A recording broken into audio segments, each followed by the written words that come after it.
J'ai une petite histoire à vous raconter. Mais lui, On va commencer par la Lui, RDC. ça canne. On va commencer par la RDC. On fera les comptes à la fin. Oui, y a pas de souci, y a pas de allez, on y va, Walid. Je vous écoute. J'y vais très rapidement. La RDC, qu'est-ce qui va se passer sur la RDC, monsieur Thomas Bonavent? La RDC va se faire piéger d'entrée par le Bénin sur ce premier match d'ouverture parce qu'ils sont encore dans ces exploits à répétition qu'ils ont fait contre le Nigeria et contre le Cameroun. Bah, d'entrée, le Bénin, 0 point. Le Bénin, c'est non. Derrière, il joue le Sénégal. Tout de suite, une pression. Qu'est-ce qu'on fait contre le Sénégal? Et Sénégal rec. Pas comme il y a 2 mois. Le Sénégal, c'est non. Donc, il se retrouve à 0 point. Et là, il y a le dernier match Kinder contre Botswana. Et ils s'en sortiront.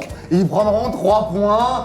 Mais là, il faudra voir. Le goal average, est-ce que tu as pris une danse contre le Sénégal ou pas? Les 3 points, t'es meilleur troisième, t'es pas meilleur troisième. Je n'omets pas la possibilité qu'ils sortent et qu'ils rentrent à la maison directement.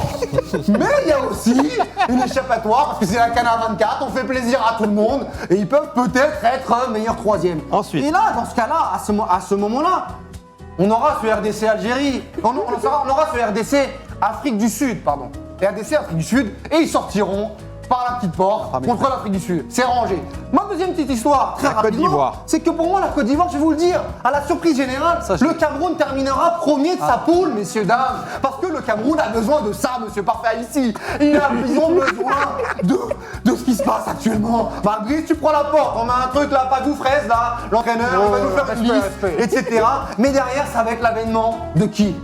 De mon sosie. Brahim Bego. Ah.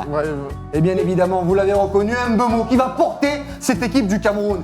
Et la Côte d'Ivoire sera deuxième. Mais sauf que la Côte d'Ivoire deuxième, ça fait quoi? C'est que derrière, ils jouent qui? Ils jouent l'Égypte en huitième de finale. Et c'est le gros choc tout de suite. Et ils prennent la porte. Parce que quoi? Parce que Omar Marmouche, c'est oui sur cette carte. Voilà. Côte d'Ivoire et RDC, rangé, merci, au revoir. Allez, voilà. Merci beaucoup.